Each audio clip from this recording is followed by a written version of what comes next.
Assalamualaikum warahmatullahi wabarakatuh. Halo semuanya. Topik perkuliahan kita pada hari ini adalah fitoterapi pada gangguan fungsi liver dan kantung empedu.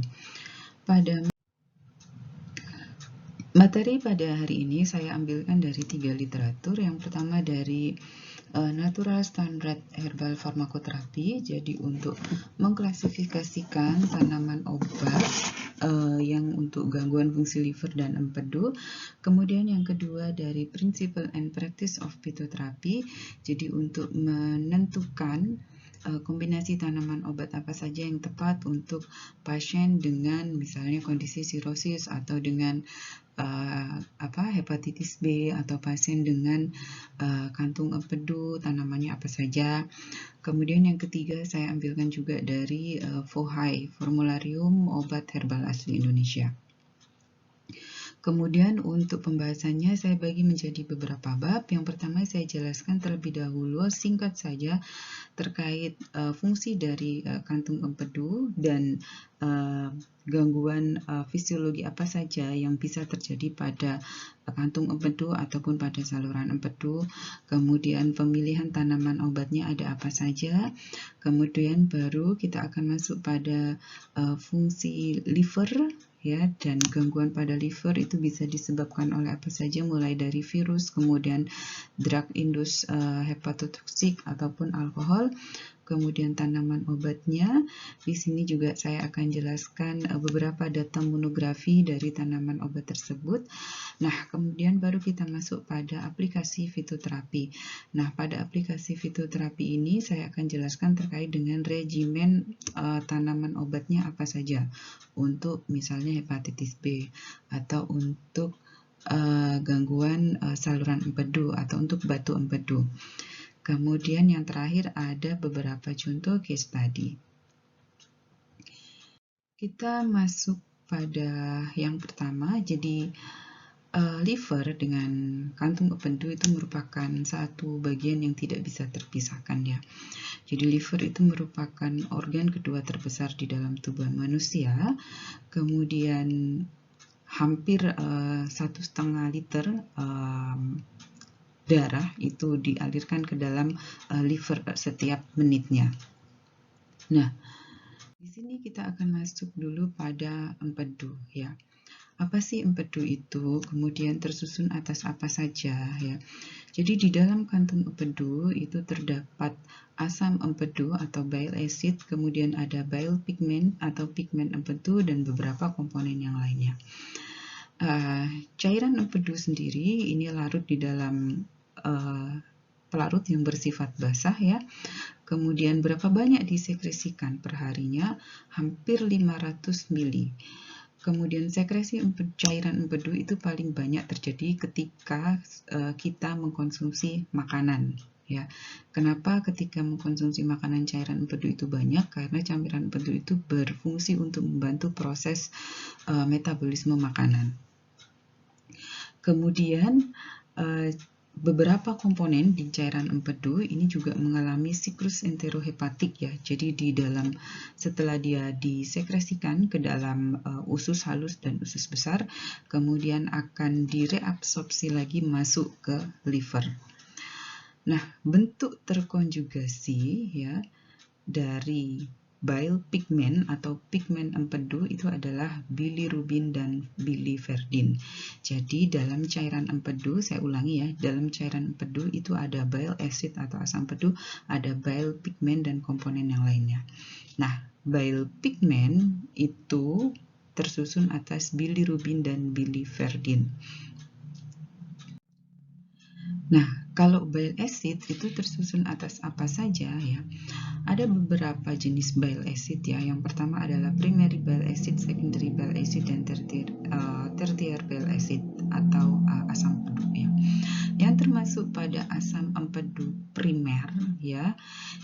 Ini yang disekresikan langsung dari kantung empedu itu adalah senyawa kolik, kemudian ada sinudeoxycholic acid dan garam. Jadi dia diproduksi langsung oleh kantung empedu. Kemudian ada secondary bile acid. Secondary bile acid ini adalah merupakan primary bile acid ya yang dimetabolisme oleh flora normal di dalam saluran pencernaan. Ya, jadi contohnya ada deoksikolat, ada juga litokolat. Kemudian ada tertiary bile acid. Tertiary bile acid ini merupakan bentuk modifikasi dari secondary bile acid yang disebabkan oleh flora normal di dalam saluran pencernaan. Contohnya apa? Contohnya adalah bentuk sulfat atau ester dari litokolat, atau ada juga ursodeoxycholic atau ursodeoxycholat. Nah, kalau saudara masih ingat, ursodeoxycholic acid ini merupakan salah satu obat yang diberikan pada pasien yang mengalami jaundice karena kenaikan nilai bilirubin conjugated ataupun unconjugated bilirubin. Oke, ini adalah komponen dari bile acid. Oke, kita masuk pada bile pigment ya. Dari manakah terbentuknya pigmen empedu itu? Pigmen empedu itu terbentuk dari hemoglobin. Ya, di hemoglobin itu terdapat hem yang akan dimetabolisme oleh liver. Hem ini akan diubah menjadi biliverdin. Biliverdin berubah menjadi unconjugated bilirubin. Kemudian unconjugated bilirubin ini akan diubah atau diikat, mengalami ikatan konjugasi dengan asam glukuronat menjadi conjugated bilirubin. Kemudian conjugated bilirubin ini akan disekresikan ke dalam duodenum, usus besar ya, untuk membantu proses pencernaan makanan ya.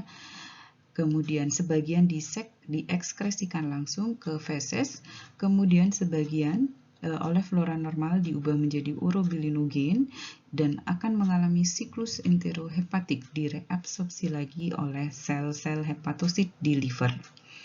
Nah, kapan terjadi hiperbilirubinemia? Hiperbilirubin ini terjadi ketika ada yang pertama yaitu peningkatan produksi bilirubin. Kemudian yang kedua yaitu penurunan uptake bilirubin pada proses siklus enterohepatik. Ya. Kemudian yang ketiga adalah gangguan pada proses konjugasi.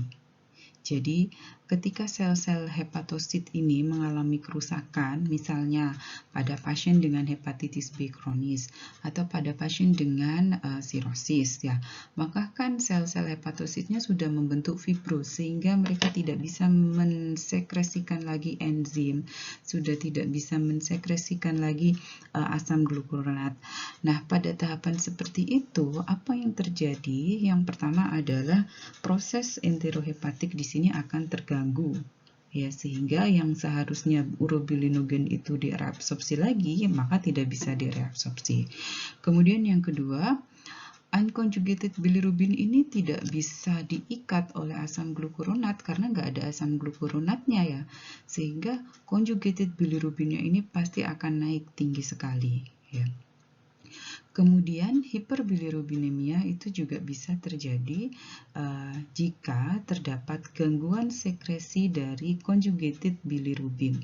Kapan terjadi gangguan sekresi? Misalnya ada batu empedu ya, jadi gallstone ya, sumbatan pada saluran empedu, atau bisa juga terjadi karena intrahepatik atau extrahepatic bile duct obstruction ya. Jadi ketika di saluran empedu itu terdapat sumbatan atau batu empedu, maka conjugated bilirubin ini tidak bisa disekresikan ya. Jadi conjugated bilirubinnya akan naik tinggi sekali pada pasien dengan batu empedu. Kalau pada pasien dengan gangguan fungsi liver ya, yang naik lebih tinggi itu adalah yang unconjugated ya, karena unconjugatednya tidak bisa diikat oleh asam glukuronat karena hepatositnya tidak bisa memproduksi atau mensekresikan glukuronic acid. Nah, keseluruhan proses ini ya, hiperbilirubin itu pasti manifestasi klinisnya adalah jaundice ya. Kemudian, nah apa fitoterapi yang bisa diberikan pada pasien yang mengalami gangguan pada fungsi empedu ya? Saya bahas di sini spesifik langsung pada gangguan fungsi empedu ya. Yang pertama adalah kolagogu, kemudian yang kedua adalah koleretik. Kalau saudara ingin baca lebih detail, ini ada di Principle and Practice of Phytotherapy. Jadi kolagogu itu adalah tanaman obat yang menyebabkan kontraksi dari kantung empedu. Jadi kalau kantung empedu itu mengalami kontraksi, maka cairan empedu itu akan disekresikan ke saluran pencernaan. Apa contohnya? Ini saya berikan contoh yang termasuk endogen kolagogu. Endogen kolagogu itu misalnya fatty acid, kemudian asam amino. Ya, jadi komponen-komponen dasar dari makanan itu adalah endogen kolagogu. Jadi kalau saudara itu mengkonsumsi whatever itu yang ada fatty acidnya, ada asam aminonya, itu pasti akan men-trigger kantung empedu untuk berkontraksi sehingga dia akan mensekresikan lebih banyak cairan empedu ke dalam saluran pencernaan ya. Kemudian yang kedua adalah koleretik. Koleretik ini adalah substan atau tanaman obat yang meningkatkan produksi cairan empedu. Jadi beda ya antara kolagogu dan koleretik. Contoh yang termasuk dalam endogen koleretik adalah hormon sekretin, kemudian garam empedu. Nah, apa indikasi dan kontraindikasi dari kolagogu dan koleretik ini ya? Jadi yang pertama adalah kolagogu dan koleretik ini diindikasikan untuk moderate cholecystitis atau infeksi pada kantung empedu. Kemudian yang kedua adalah jika terjadi case di mana pasien mengalami jaundice karena peningkatan kadar conjugated bilirubin ya. Jadi kalau kadar conjugated bilirubinnya meningkat itu kan berarti dia nggak bisa disekresikan ya oleh kantung empedu ke saluran pencernaan. Kemudian koleretik dan kolagogu ini kontraindikasi atau kurang tepat sebenarnya digunakan pada case obstructive bile duct. Jadi kalau misalnya ada batu empedu yang dia benar-benar sudah obstructed, jadi udah menyumbat saluran empedu, maka dia tidak boleh diberikan lagi kolagogu ataupun koleretik. Kenapa? Karena kalau sudah obstructed tersumbat, maka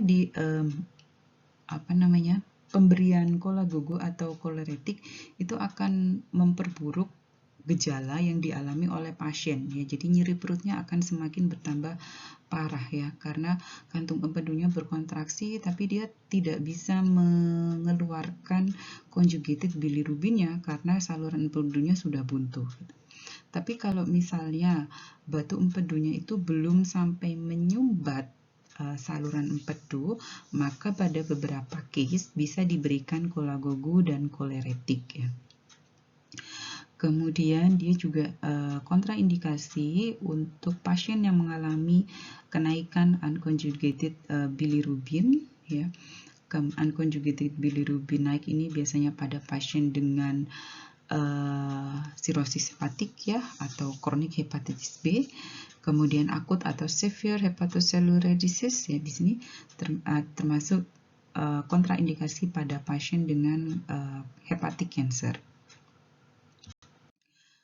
Kemudian tanamannya apa saja yang termasuk koleretik kolagogu? Ada Dioscure, kemudian ada Taraxacum, ada Curcuma longa, ada Cinara.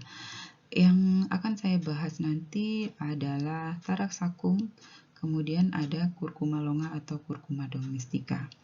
Nah, bagaimana cara mengkonsumsi koleretik kolagogu yang tepat ya?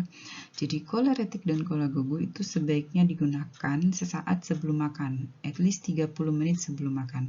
Kenapa kok sebelum makan? Karena memang tujuan dari koleretik kolagogu itu adalah meningkatkan sekresi dari conjugated bilirubin ya, dari cairan empedu maksud saya, dari cairan empedu pada saat pasien itu mengkonsumsi makanan ya. Sehingga memang paling tepat koleretik dan kolagogu ini digunakan sesaat sebelum makan. Nah, sekarang kita masuk pada liver ya. Saya hanya akan menjelaskan sekilas saja terkait dari fungsi liver pada tubuh manusia. Jadi yang pertama, liver itu merupakan organ yang berfungsi untuk metabolisme energi, kemudian proses metabolisme asam amino, kemudian fatty acid itu juga terjadi di liver. Jadi pada metabolisme energi tentu saja dia melibatkan proses metabolisme dari glukosa ya. Jadi liver di sini dia memproduksi glukosa melalui proses gluconeogenesis atau glucogenolisis. Kemudian dia juga berperan pada proses metabolisme kolesterol atau lemak ya. Kemudian dia juga berperan pada proses metabolisme liver melalui jalur urea cycle ya. Jadi untuk mengubah amonia menjadi urea ya. Jadi supaya dia tidak bersifat toksik. So semua asam amino dalam tubuh itu akan diubah dulu jadi amonia, baru kemudian disekresikan dalam bentuk urea. Kemudian selain berperan pada metabolisme glukosa, asam amino, dan asam lemak ya, liver ini juga berperan pada proses sintesis protein ya, termasuk di dalamnya ada albumin, kemudian clotting factor, kemudian angiotensinogen, insulin-like growth factor ya. Karena itu kan pasti pada case pasien yang mengalami sirosis hepatik itu dia pasti hipoalbumin, albuminnya rendah. Ya, kenapa ya? Karena hepatositnya itu sudah tidak bisa mensintesis protein lagi. Kemudian fungsi berikutnya dari liver ini adalah sebagai sarana transport dan penyimpanan ya. Jadi dia berfungsi untuk mendetoksifikasi obat ataupun racun ya. Kemudian dia juga untuk biotransformasi reaction, sekresi bile, kemudian liver di sini juga membantu proses pelarutan lemak ya, ataupun vitamin-vitamin yang larut lemak. Kemudian juga untuk uptake dan penyimpanan vitamin A, D, E, K, dan asam folat. Nah, untuk proses detoksifikasi ada beberapa detoksifikasi yang terjadi di liver. Yang pertama adalah detoksifikasi dari amonia menjadi urea melalui siklus urea. Kemudian detoksifikasi obat melalui mikrosum oksidase dan konjugasi. Kemudian sintesis glutathione ya. Kemudian dia juga berperan untuk clearance dari sel-sel atau protein yang mengalami kerusakan ya. Kemudian dia juga untuk clearance antigen bakteri pada sistem sirkulasi darah. Nah, sekarang di sini saya akan spesifik sekali membahas pada fungsi detoksifikasi ya. Jadi liver ini sangat berperan besar untuk mendetoksifikasi berbagai macam benda asing yang masuk ke dalam tubuh kita ya, baik itu obat ataupun racun ya. Nah, detoksifikasi ini tidak hanya terkait dengan komponen atau makanan-makanan yang berasal dari eksogen ya, tapi juga internal metabolites. Nah, proses detoksifikasi dari toksik ataupun drugs di dalam liver itu terjadi melalui dua fase. Jadi, fase yang pertama yaitu reaksi enzimatik. Reaksi enzimatik ini bisa berupa reaksi oksidasi, reduksi, atau hidrolisis. Yang jelas, dari reaksi enzimatik ini akan menghasilkan molekul yang bersifat reaktif. Ya. Nah, siapa yang berperan pada fase 1 di sini? Yang berperan adalah enzim sitokrom P450. Masih ingat sitokrom P450 itu ada banyak sekali derivatnya ya. Kemudian nah, pada fase 1 di sini ya, liver itu juga mengaktifasi enzim antioksidan ya, glutathione tadi. Kemudian fase 2 ya. Apa yang terjadi? Jadi kalau di fase 1 itu yang dihasilkan ada molekul yang bersifat reaktif, maka pada fase 2 ya, itu gugus fungsi yang bersifat hidrofilik itu akan berikatan dengan molekul reaktif tadi, ya. Nah, sehingga dia akan membentuk senyawa atau molekul yang lebih polar dan bisa disekresikan oleh tubuh. Nah, hidrofilik grupnya di sini ada siapa saja, ya? Bisa asam glukuronat, bisa sulfat, bisa glutation, bisa glisin, bisa asetilasi. Yang jelas, molekul reaktif ini harus diikat, harus dikonjugasi, ya, dengan ini bisa dengan glucuronic acid, bisa dengan sulfat, glutation, glisin, acetylation, tergantung dari jenis molekul reaktifnya. Sehingga ketika dia sudah dalam bentuk terkonjugasi, maka molekul tersebut sudah tidak reaktif lagi dan sudah berubah menjadi senyawa yang bersifat lebih polar dan bisa diekskresikan oleh tubuh. Nah, pertanyaannya adalah apa yang terjadi kalau ada ketidakseimbangan antara fase 1 dan fase 2. Misalnya, fase 1-nya ini lebih banyak gitu ya. Metabolit yang dihasilkan dari fase 1 itu lebih banyak. Jadi molekul reaktif yang dihasilkan itu lebih banyak gitu. Jadi kalau molekul reaktif yang dihasilkan ini lebih banyak ya, maka bisa saja senyawa pengkonjugasinya ya, jadi gugus hidrofiliknya, glucuronic acid, sulfat, glutation, asetilnya itu tidak mencukupi jumlahnya untuk mengikat seluruh molekul reaktif dari fase 1. Sehingga apa? Sehingga di sel-sel hepatosit liver itu akan banyak sekali molekul-molekul reaktif atau ROS ya, reaktif oksigen spesies di situ. Nah, kalau molekul reaktifnya itu banyak, nah di sini dia akan mengindustros sehingga akan menyebabkan kerusakan DNA. Nah, oleh karena itulah ketika jumlah dari molekul reaktif pada fase 1 ini lebih tinggi atau lebih banyak daripada fase 2, maka seseorang itu akan membutuhkan eksogen antioksidan ya, atau antioksidan dari luar tubuhnya. Untuk apa? Untuk membantu menetralisir dari ROS ini, dari molekul yang reaktif tersebut ya. Karena itu kalau nanti di slide berikutnya pada monografi tanaman itu saudara akan banyak sekali menjumpai aktivitas utama dari tanaman-tanaman yang memiliki efek hepatoprotektif itu adalah salah satunya sebagai antioksidan ya. Oke, nah ini gambaran ya tahapan dari liver disorder atau kerusakan pada liver ya.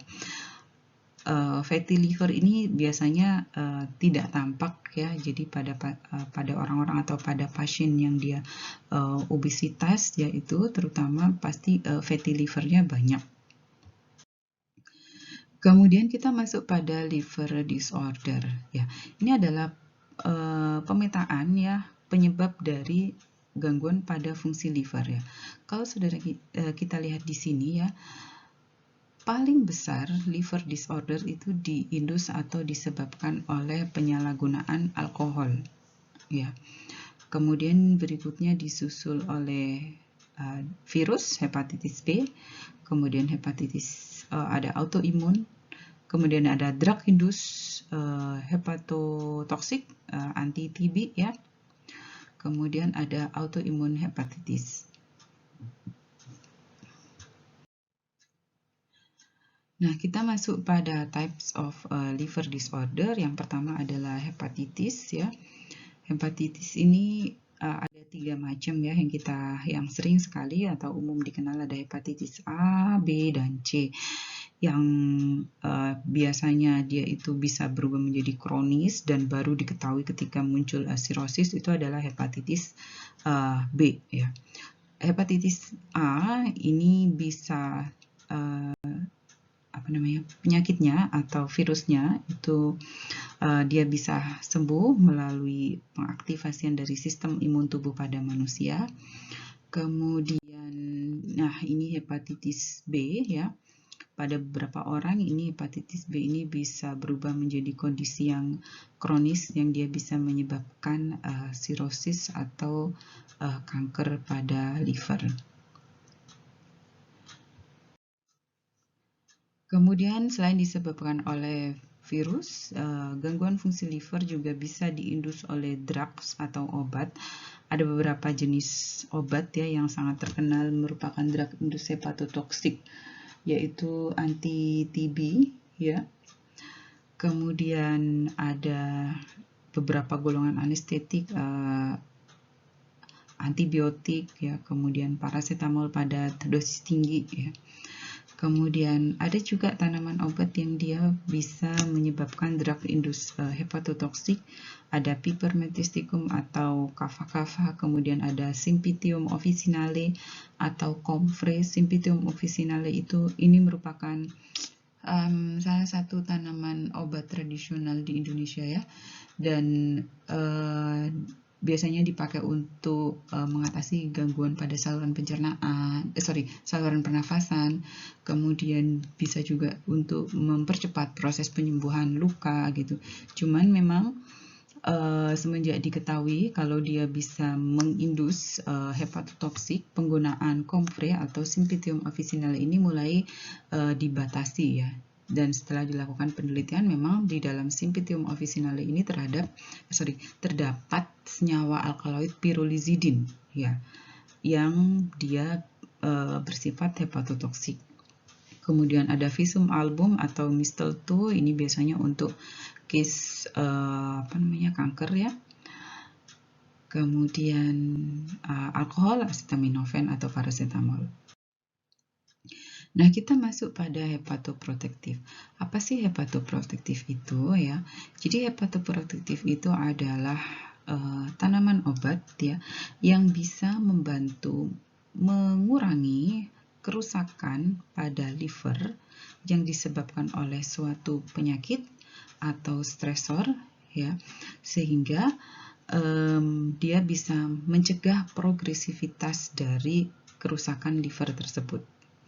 Nah, kebanyakan hepatoprotektif ini aktivitas farmakologi utamanya adalah dia pasti akan memiliki sifat sebagai antioksidan. Kemudian itu yang pertama. Kemudian yang kedua, beberapa tanaman dia bisa mengindus selular protektif ya. Jadi melindungi sel-sel hepatosit yang ada di liver. Apa saja tanaman yang memiliki efek hepatoprotektif? Ada Silybum marianum, ada Sinara. Sinara ini tadi kalau nggak salah masuk di Colagogu dan Coleretic ya. Kemudian ada Schisandra. Schisandra ini tanaman khas dari Cina. Kemudian apa indikasi dari hepatoprotektif? Ini biasanya untuk infeksi virus hepatitis. Kemudian untuk pasien yang mengalami kerusakan liver karena alkohol. Kemudian untuk sirosis ya atau penyakit liver kronis yang lainnya. Nah, bagaimana cara penggunaannya? Beberapa literatur itu menyebutkan bahwa hepatoprotektif itu paling bagus itu dikonsumsi pagi ya sebelum sarapan dan malam sebelum makan malam ya. Kemudian ini salah satu contoh produknya ya, Silybum marianum. Kandungannya adalah silimarin dan tanaman ini sudah sangat terkenal karena memang dia sudah melalui uji klinis ya, dan memang terbukti memiliki efek hepatoprotektif. Oke, kita masuk pada selected herbal medicine untuk liver disorder. Ada apa saja? Ini saya ambilkan dari Natural Standard Herbal Pharmacotherapy ya, yang ada grading scale-nya itu. Ada astragalus, ada cordyceps, ada dandelion, ada Silybum marianum ya. Jadi astragalus ini grade-nya C, kemudian cordyceps sinensis ini untuk hepatitis B itu grade-nya B, kemudian dandelion untuk hepatitis B grade-nya C, kemudian licorice untuk hepatitis C itu grade-nya C, kemudian Silybum marianum ini hepatoprotektif ya, whether untuk cirrhosis, chronic hepatitis ataupun drug-induced hepatotoxic, ini grade-nya B. Kemudian ada rhubarb atau kelembak ya. Ini untuk hepatitis yang dia jenis non-alcoholic fatty liver disease, ada grade-nya C ya. Kemudian yang lainnya ini grade-nya D. Yang saya bahas hanya akan beberapa tanaman, tentu saja yang grade-nya B saya masukkan, kemudian beberapa tanaman yang grade-nya C, seperti astragalus, kemudian dandelion, and then licorice, dan rhubarb, kelembak, itu yang akan saya bahas. Oke, yang pertama adalah Astragalus membranosus. Kandungan metabolit sekundernya ada polisakarida, ada sikloartan glycoside, ada astragaloside, ada trigonoside, kemudian ada flavonoid ya. Bagaimana mekanisme kerjanya? Kita lihat di sini ada senyawa flavonoid. Kita tahu kalau flavonoid itu pastilah dia punya aktivitas antioksidan ya. Kemudian ada polisakarida dan flavonoid ya, ini melindungi liver dari hepatotoxic agent. Kemudian polisakarida ini dia bisa mengindus endogen interferon di dalam hasil uji in vivonya ya. Jadi dia bisa mengindus endogen interferon ya untuk mengcounter pada gangguan fungsi liver yang disebabkan oleh infeksi virus hepatitis. Kemudian ini scientific evidence base-nya, jadi dia ini adalah untuk hepatoprotektif ya. Di sini astragalus di sini digunakan sebagai kombinasi ya, obat kombinasi dengan beberapa tanaman. Kalau pada penelitiannya itu kombinasinya menggunakan ginseng, kemudian Angelica sinensis sama licorice ya, dan hasilnya menunjukkan perbaikan atau penurunan dari parameter OTPT atau SGOT SGPT-nya ya. Kemudian untuk aktivitas antivirus dia bisa mengindus endogen interferon ya. Nah, untuk dosis ini not clearly established, jadi saya sudah coba cari di monografinya, tapi memang tidak ada antar satu penelitian dan penelitian yang lain itu dosis yang digunakan berbeda-beda. Ya, karena itu dia nulis di situ not clearly established. Kemudian penggunaannya ini jarang sekali yang single, jadi digunakan sendirian astragalus saja, tapi kebanyakan memang digunakan dalam bentuk kombinasi. Berikutnya adalah Cordyceps sinensis. Cordyceps sinensis ini metabolit sekundernya ada adenosin, kebanyakan golongan alkaloid ya, ergosterol, kemudian ada linoleic acid, golongan phenolic acid. Kemudian bagaimana mekanisme kerjanya? Cordyceps ini ternyata dia bisa menghambat hepatic fibrogenesis ya. Jadi dia bisa memperlambat pembentukan jaringan fibrus pada sel-sel hepatosit.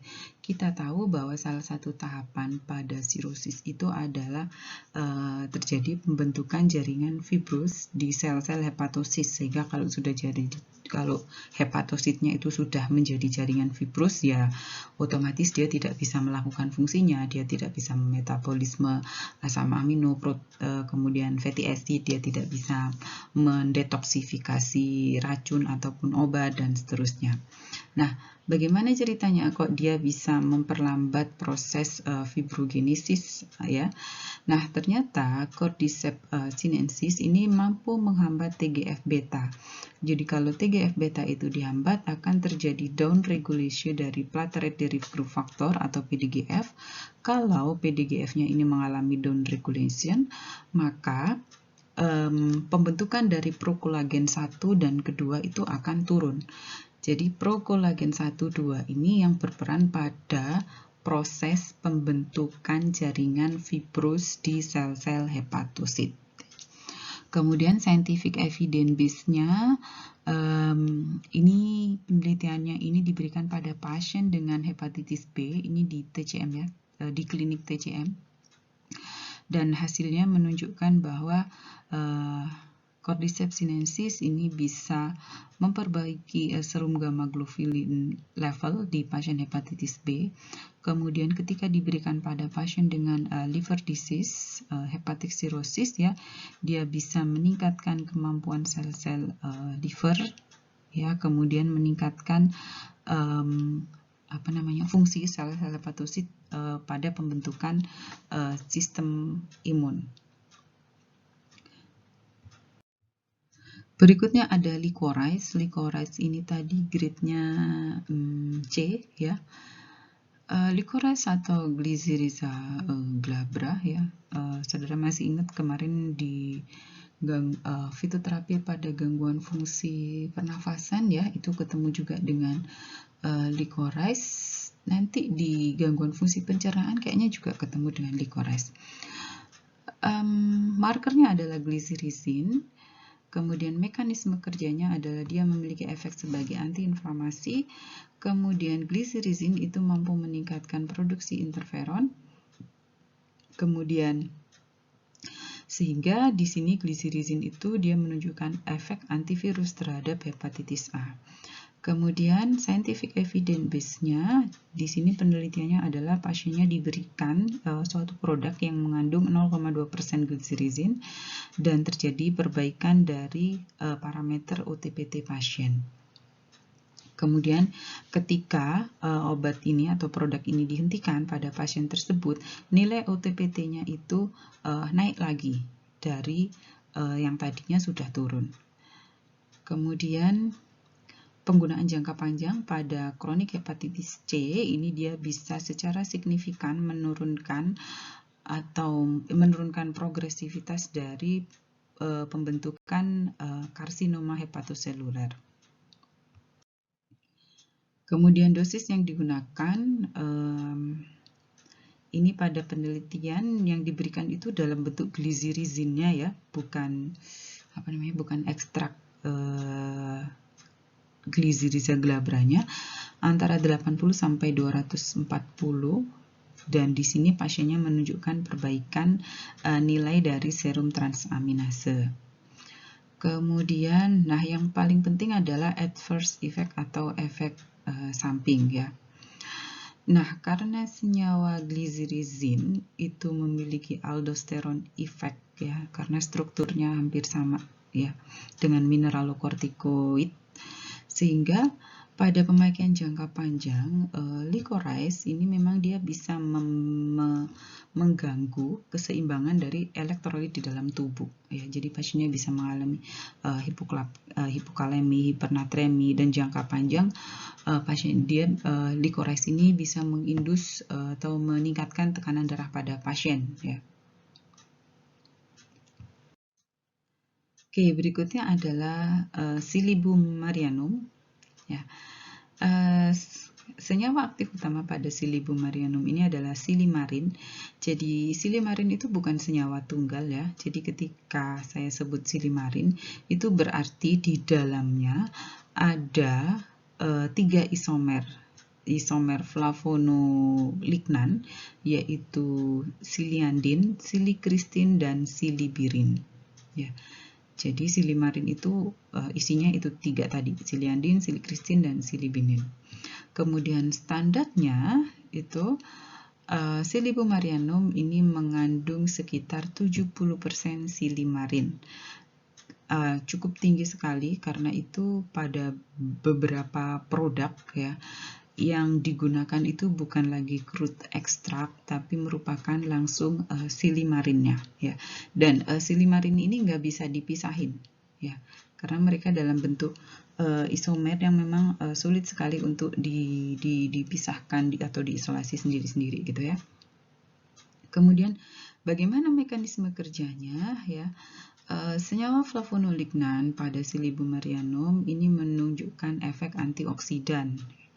Kemudian kalau dia punya efek antioksidan, berarti kalau diberikan pada pasien dengan sirosis yang mana gugus hidrofiliknya atau pengkonjugasi itu sudah sangat sedikit sekali, asam glukuronat, kemudian glutathione, kemudian asetilnya itu sudah sangat sedikit, sehingga dia butuh eksogen antioksidan ya untuk menetralisis molekul reaktif yang dihasilkan dari fase 1. Kemudian yang kedua adalah Silybum arulenum ini bisa mengaktifasi enzim yang UDP glucuronic acid. Jadi dia bisa mengaktifasi enzim yang terlibat pada produksi asam glukuronat. Ya, jadi yang misalnya yang awalnya tadi sel-sel hepatositnya itu tidak bisa memproduksi atau mensekresi asam glukuronat, maka Silybum arulenum ini bisa membantu untuk mengaktifasi enzim yang terlibat pada proses produksi enzim glukuronat. Kemudian yang ketiga adalah Silybum arulenum ini bisa membantu regenerasi dari sel-sel hepatosis dengan cara meningkatkan sintesis DNA. Kemudian dia juga menstimulasi DNA polimerase, meningkatkan sintesis ribosomal RNA, stimulating reverse degeneration, dan lain sebagainya. Jadi kalau kita lihat dari sini, aktivitas farmakologi atau mekanisme kerja dari Silybum arulenum ini tidak hanya pada satu sisi saja sebagai antioksidan ya, tapi dia juga berperan pada selain sebagai antioksidan ya, dia juga mengaktifasi enzim pada proses pembentukan atau pada proses biosintesis asam glukuronat. Kemudian yang ketiga, dia juga bisa membantu meregenerasi dari sel-sel liver atau sel-sel hepatosit yang telah mengalami kerusakan. Nah, ini beberapa data dari beberapa penggunaan Silybum arulenum untuk beberapa case ya. Yang pertama ada untuk sirosis ya, dia bisa menurunkan serum transaminase atau nilai OTPT, kemudian improve liver histologi, jadi memperbaiki kondisi dari sel-sel hepatosit. Kemudian pada chronic hepatitis sama ya, memperbaiki parameter transaminase juga. Kemudian menurunkan nilai bilirubin juga. Kemudian pada kerusakan fungsi liver yang disebabkan oleh drug induce ya, dia juga bisa menurunkan parameter atau nilai dari serum transaminase.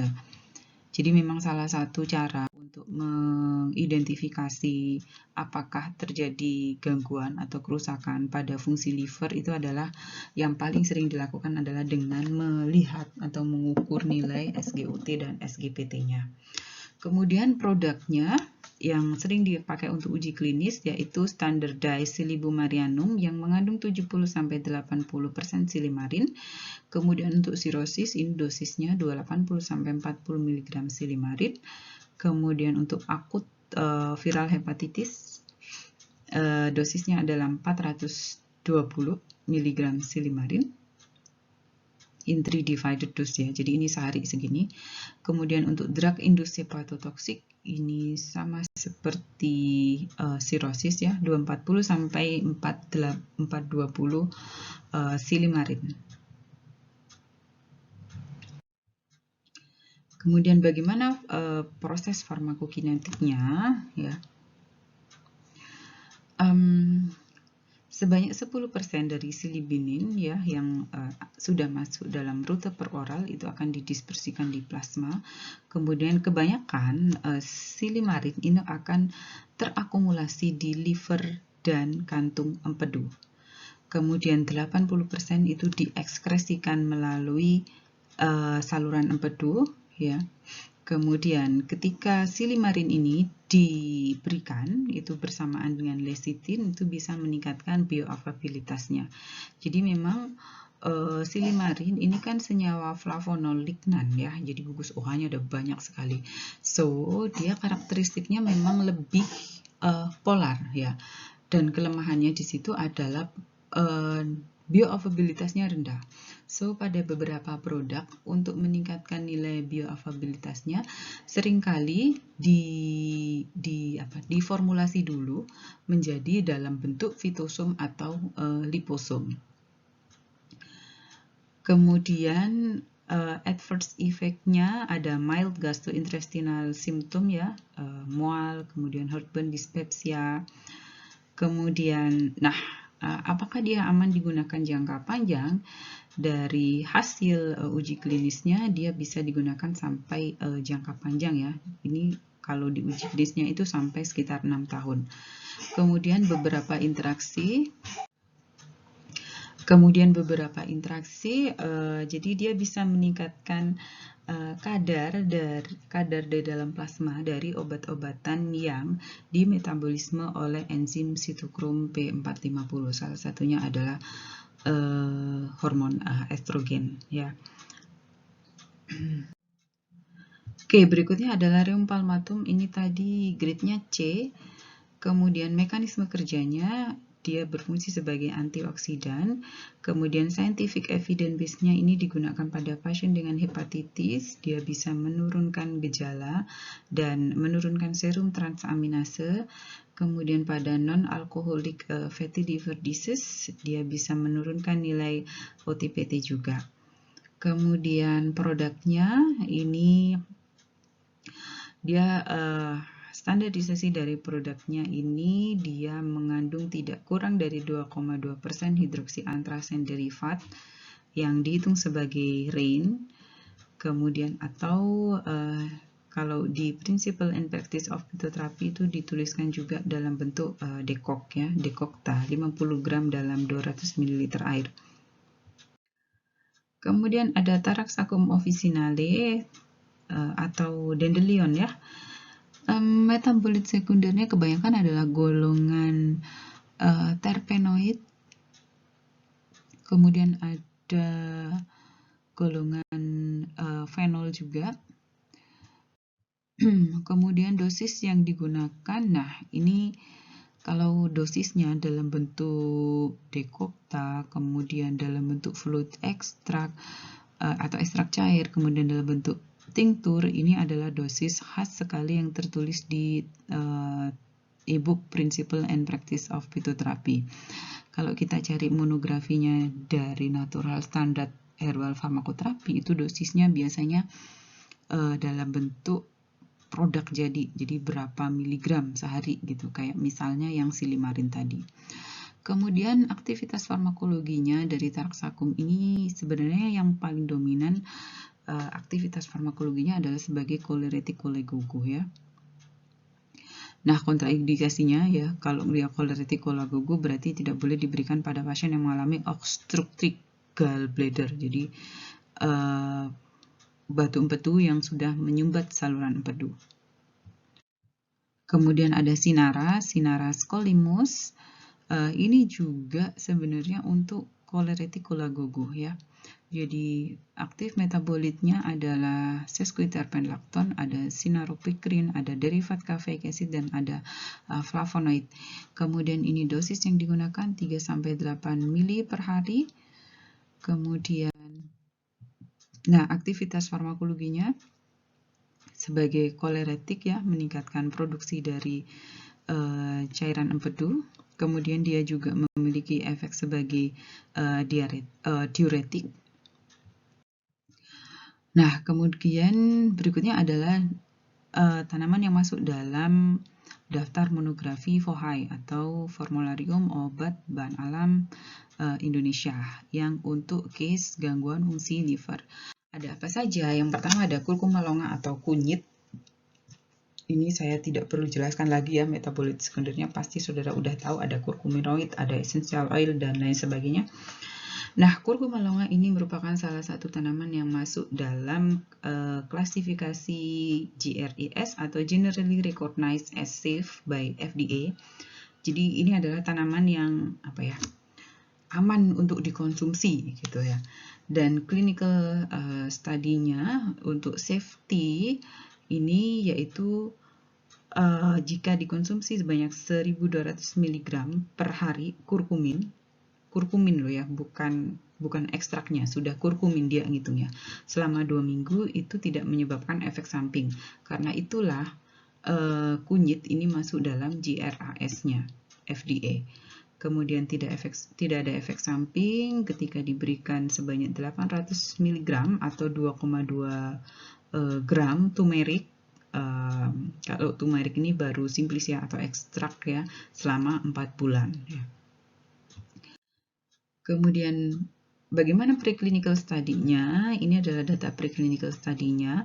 Ini untuk uji hepatoprotektifnya, ini pada mice yang diindus tetraklorida. Jadi tetraklorida ini memang biasanya digunakan untuk tetraklorida atau paracetamol atau obat TB, itu memang biasanya digunakan untuk membuat model hewan coba yang mengalami hepatotoksik atau kerusakan fungsi liver.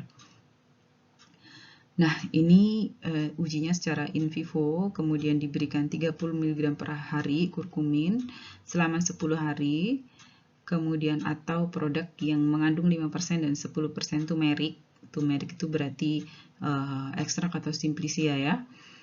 Dan ternyata dia bisa menstimulasi enzim hidroksilase, kemudian meningkatkan glucuronil transferase. Glucuronil transferase meningkat, maka asam glucuronat juga akan meningkat, sehingga proses metabolisme yang terjadi di sel-sel hepatosit juga semakin baik ya.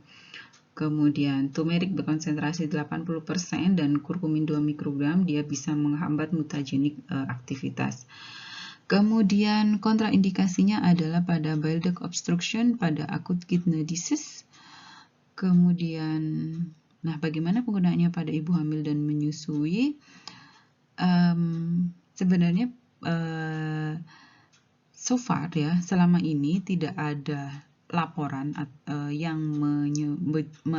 tidak ada laporan yang menyebutkan bahwa penggunaan turmeric atau kurkuma longa itu menyebabkan efek samping yang tidak diinginkan pada ibu hamil atau menyusui gitu ya. Begitu juga pada lactation, pada ibu menyusui itu tidak ada evidence base yang menunjukkan bahwa metabolit sekunder dari kurkumin itu akan tersekresi di produksi ASI gitu. Kemudian interaksinya, nah ini beberapa interaksi yang penting. Yang pertama adalah dengan obat-obatan antikoagulan dan antiplatelet ya. Kenapa? Karena pada hasil penelitian ternyata kunyit ini juga memiliki, kurkumin ya lebih tepatnya, itu juga memiliki efek sebagai antiplatelet. Oke, ini posologinya ya, sudah dalam bentuk ekstrak. Kemudian ada Phyllanthus niruri atau meniran, ini aktif komponnya, ada filantin, biasanya kalau di FHI markernya itu adalah filantin, and then ini data safety-nya ada LD50 sekian, kemudian ada toxic subchronis, ada preclinical study untuk gangguan fungsi liver, ini adalah ujinya untuk antihepatitis B. Kemudian studi pada 37 pasien dengan hepatitis B kronik ya, diterapi dengan Phyllanthus niruri 600 mg per hari selama 30 hari ya. Nah, ini menunjukkan bahwa 59 pasien itu HbSAg-nya negatif 2 minggu setelah 2 minggu pasca terapi. Ya. Nah, kemudian dievaluasi 9 bulan, ternyata dari hasil cross-check ke uji in vitro ya, Phyllanthus niruri ini dapat menghambat proliferasi virus ya. Kemudian indikasi, kontraindikasi dan efek samping saudara bisa cek di FOHI. Kemudian beberapa sinergi drug interaction. Sebenarnya ini drug interaction-nya lebih pada karena efek farmakologi atau efek pada penampakan klinisnya hampir sama gitu ya. Jadi dia memiliki efek sinergi dengan obat-obatan antihipertension atau oral hypoglycemic drugs. Kemudian ada Paliasa, Klein Hofia Hospital. Paliasa ini juga salah satu tanaman yang terkenal di Indonesia ya. Dia sering digunakan sebagai salah satu komponen obat tradisional ya. Metabolit sekundernya ada quercetin, camphorol, ini golongan flavonoid ya. Ada triterpen, ada minyak atsiri. Kemudian ini LD50-nya. Nah, clinical study-nya. Clinical study-nya ini datanya adalah penelitian RCT pada pasien hepatitis di beberapa RS ya, di beberapa rumah sakit, dibagi menjadi beberapa kelompok ya. Kelompok 1 itu pasien yang atau responden yang menerima terapi suportif dan ekstrak paliasa. Kemudian kelompok 2 ini responden yang mendapatkan terapi suportif saja tanpa ekstrak paliasa. Kemudian, nah, hasilnya yang dievaluasi adalah kadar OTPT, kemudian nah, hasil yang didapatkan ya, ini dia bisa menurunkan kadar OTPT pada pasien hepatitis. Ini posologi dosisnya. Kemudian yang berikutnya di FOHI ada kurkuma santoriza atau temulawak. Ini kurkuma itu sebenarnya marker yang digunakan untuk quality controlnya adalah santorizol ya. Kemudian ini data safety-nya. Dari 5 penelitian pada manusia dengan dosis sekian kurkumin ya, tidak ada toksisitas. Kemudian preklinis studinya santorizol yang diberikan selama 4 hari, dia bisa mencegah hepatotoksik yang diindus oleh cisplatin. Kemudian adverse effect-nya, nah pada dosis tinggi bisa mengindus gastritis memang ya kunyit ini, terutama kalau konsumsinya sebelum makan. Nah, sekarang kita masuk pada regimen tanaman obatnya ya. Jadi kalau pada akut viral hepatitis itu regimen tanaman obatnya apa saja, kemudian kalau pada gallbladder itu seperti apa, kalau pada sirosis itu seperti apa gitu. Nah, kita yang pertama pada akut viral hepatitis ya. Di sini dibedakan ada hepatitis A, B, dan C. Tujuan terapinya pada hepatitis A itu adalah untuk mempercepat proses penyembuhan pasien ya. Kemudian pada hepatitis B dan C ini tujuan dari pemberian terapi tanaman obatnya ini adalah untuk mencegah progresivitas menjadi kronik hepatitis. Nah, terapi yang diberikan apa? Ada beberapa golongan tanaman obat yang diberikan. Yang pertama adalah tanaman obat yang memiliki efek sebagai antivirus ya. Terutama di sini Phyllanthus neruri ya. Kalau Hypericum perforatum ini sebenarnya meskipun dia itu grade-nya bagus untuk antivirus, tapi memang relatif jarang karena ada efek sedatif ya dari Hypericum perforatum. Jadi ada antivirus Phyllanthus neruri, kemudian ada immune enhancing herb atau imunomodulator, ada echinacea, ada Androglobis paniculata, ada hepatoprotective agent, ada Silybum atau Taraxacum radix ya. Selama di sini tidak terjadi penumbatan pada saluran empedu. Kemudian kalau kronik hepatitis ya, hepatitis B dan C ya. Ini ada immune enhancing, ada immunomodulator, kemudian ada hepatoprotective agent, ada Silybum, kemudian antivirus, kemudian ada antioksidan ya. Bisa turmeric, ada bisa juga green tea. Sebenarnya antioksidan ini bisa di skip ya, karena dia kalau kita berikan hepatoprotektifnya yang Silybum. Kemudian kalau sirosis seperti apa ya? Nah, sirosis di sini tujuannya adalah untuk mencegah progresivitas terbentuknya jaringan fibros pada sel-sel liver. Ya. Jadi karena sirosis di sini sel-sel hepatositnya sudah banyak yang berubah menjadi fibros ya, sehingga penggunaan liquid ekstrak yang pelarutnya itu menggunakan alkohol itu tidak boleh ya. Jadi harus digunakan dalam bentuk tablet, kapsul, atau infusion atau dekok ya. Kemudian apa saja tanaman obatnya? Tanaman obat yang utama diberikan pada sirosis hepatik ini adalah Silybum marianum. Kemudian beberapa textbook itu juga menyebutkan penggunaan Centella asiatica ya atau pegagan. Tujuannya apa? Tujuannya adalah untuk menurunkan atau mencegah ya pembentukan dari jaringan fibrus yang berlebihan. Kemudian gallstone atau batu empedu. Nah, batu empedu ini terbentuk ketika kolesterol ya itu mencapai kondisi jenuh ya. Jadi kondisi jenuh di dalam kantung empedu. Tanaman obatnya di sini ada dua jenis, ada Colereticulagogue, kemudian ada Spasmolytic herb karena pasti nyeri ya kalau pasiennya itu ada kantung empedu. Ada batu empedunya, kemudian ada bitter herb. Bitter herb di sini adalah untuk memperbaiki kondisi dari saluran pencernaan dan untuk memperbaiki fungsi dari kantung empedunya. Kemudian Colereticulagogue-nya bisa menggunakan taraxacum atau bisa juga menggunakan sinara.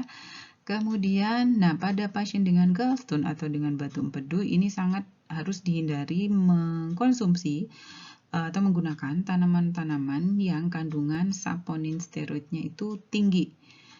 Kenapa tidak harus dihindari? Karena di sini kan saponin steroid ya, kalau dia masuk ke dalam saluran pencernaan itu akan didegradasi oleh flora normal sehingga saponin steroidnya pecah menjadi bentuk glukosa dan aglikon steroid. Nah, steroid itu bisa memperparah pembentukan dari batu empedu. Kemudian lama terapinya ini bisa sampai 6 bulan ya. And then, adjunctive terapinya apa saja? Ada beberapa terapi non-farmakologi yang bisa kita sarankan. Yang pertama adalah perubahan pola makan ya. Jadi yang pertama bisa menyarankan pasien untuk mengkonsumsi tinggi kalsium. Kenapa tinggi kalsium? Karena pasien-pasien dengan kerusakan atau gangguan fungsi liver itu sangat rentan mengalami osteoporosis. Kemudian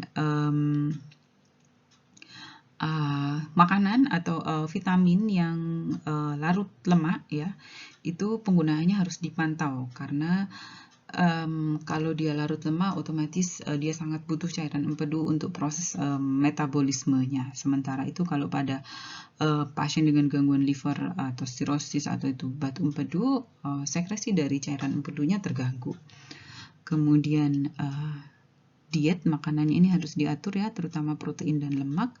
Kemudian meningkatkan intake dari serat ya untuk mengikat toksin yang masuk ke dalam sistem saluran pencernaan sehingga bisa memperingan kerja dari liver. Kemudian probiotik suplemen probiotik ya.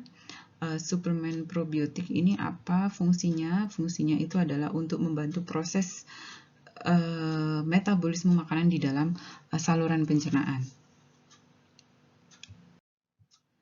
Kemudian ini integratif terapi plan-nya. Jadi yang pertama, kalau misalnya ada pasien datang dengan gangguan fungsi liver yang harus dilakukan, yang pertama adalah assessment terkait dengan riwayat penyakit pasien ya. Riwayat penyakit, kemudian riwayat pengobatan, kemudian penyakit riwayat keluarga ya, penyakit di keluarganya. Kemudian sexual history. Kenapa penting? Karena ingat ada jenis hepatitis yang ditularkan melalui hubungan seksual. Kemudian yang tidak kalah penting adalah riwayat pengobatan ya, ataupun penggunaan alkohol ya. Ini untuk mengetahui apakah gangguan atau kerusakan livernya itu diindus oleh obat atau diindus oleh infeksi virus. Kemudian assessment terkait status nutrisi dari pasien. Kemudian harus dikonfirmasi juga apakah pasien itu menggunakan tanaman obat. Ya, kenapa? Karena ada juga tanaman obat yang mengindus hepatotoksik ya, kayak misalnya tadi kava-kava ya atau comfrey. Kemudian setelah dilakukan assessment, yang berikutnya adalah mengevaluasi gejalanya ya. Bisa dari gejala klinisnya, pasiennya jaundice atau tidak, kemudian dia mengalami mual muntah atau tidak. Karena biasanya rata-rata pasien yang mengalami gangguan liver itu paling umum gejalanya itu adalah mual, ya, mual, kemudian muntah, kemudian perutnya itu rasa begah gitu ya. Kemudian pasiennya mudah sekali kelelahan seperti itu. Kemudian menentukan status atau nilai parameter dari OTPT-nya. Kemudian baru setelah kita lakukan assessment lengkap ya, mulai dari riwayat penyakit sampai gejala yang dialami pasien, ya baru kita tentukan apakah pasien ini tanaman obat yang sesuai itu apa gitu ya, pilihan tanaman obat yang sesuai itu apa.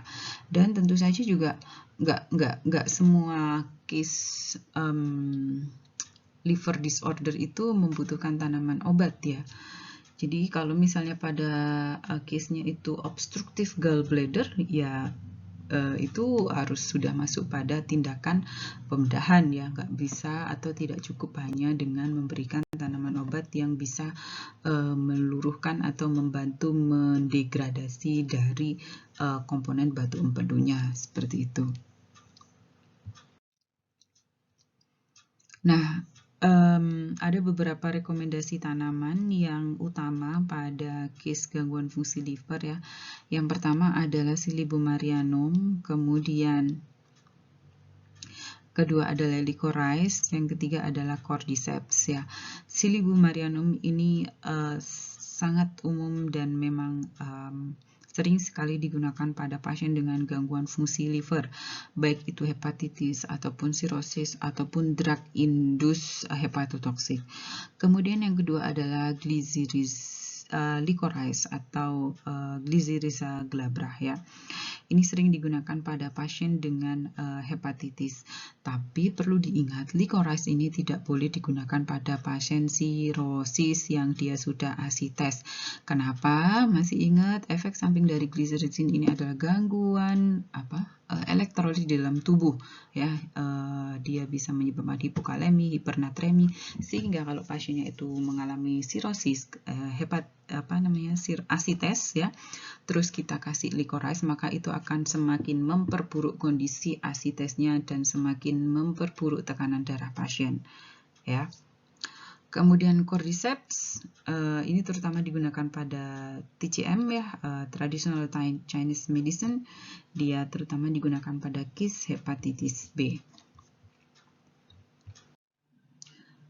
Apakah sel-sel hepatosit yang ada di liver itu bisa mengalami regenerasi? Jawabannya ya, bisa. Jadi ketika seseorang itu mengalami sirosis, kemudian terbentuk banyak sekali jaringan fibros, selama dia masih memiliki sel-sel hepatosit yang normal, ya meskipun sedikit, maka sel-sel hepatosit tersebut bisa mengalami regenerasi. Ya, ini juga yang terjadi pada proses cangkok liver, ya. Jadi pada surgical resection dari jaringan liver ya, itu akan selalu diikuti dengan proliferasi dari sel-sel hepatosit yang masih dimiliki oleh pendonor dari liver. Nah, itu untuk kuliah pada hari ini ya, terkait dengan fitoterapi pada gangguan fungsi liver dan kantung empedu. Kemudian di sini ada 2 case study. Ini bukan case study untuk praktikum ya, tapi hanya untuk latihan saja ya. Jadi nanti 30 menit sebelum kuliah berakhir, kita akan melakukan sesi interaktif untuk membahas jawaban dari case study ini. Jadi yang pertama ini adalah Tuan SN, 47 tahun, dia dengan hepatitis C ya. Dia ingin menggunakan herbal medicine untuk kondisinya ya. Nah, tapi ternyata selama 6 bulan terakhir itu dia sudah menggunakan St. John wort atau Hypericum perforatum untuk mengatasi kondisi depresinya. Kemudian sebelumnya dia sudah didiagnosa dengan tromboflebitis. Kemudian dia menggunakan warfarin juga ya. Dan di sini dia datang, dia itu pengen menggunakan Silybumarianum untuk memperbaiki atau untuk memperbaiki fungsi livernya ya. Kemudian dia ingin berkonsultasi, bisakah dia menggunakan Silybumarianum bersamaan dengan warfarin, kemudian bersamaan dengan St. John Wort. Itu case yang pertama. Kemudian case yang kedua, ini adalah Nyonya K, usia 69 tahun. Ini mengalami keluhan nyeri perut sebelah kanan selama beberapa bulan. Kemudian hasil labnya bilirubinnya itu di atas normal. Hasil X-ray-nya adalah inflamasi pada kantung empedu. Kemudian diagnosanya adalah temporary obstruction. Jadi ada sumbatan pada kantung empedunya, tapi bukan yang full obstruction, bukan yang tersumbat penuh ya. Kemudian ini pasien disarankan untuk melakukan pembedahan, tapi dia menolak gitu ya. Kemudian, nah di sini saudara cari, ini case-nya ada di buku Principle and Practice of Phytotherapy. Saudara cari di situ pembahasannya atau jawabannya ya, apa tanaman obat apa saja yang didapatkan oleh pasien ini gitu ya, dan kenapa kok dia menggunakan, dia diberi regimen tanaman obat tersebut. Oke. Nah, sekian untuk perkuliahan hari ini. Semoga bermanfaat. Saya akhiri. Wassalamualaikum warahmatullahi wabarakatuh.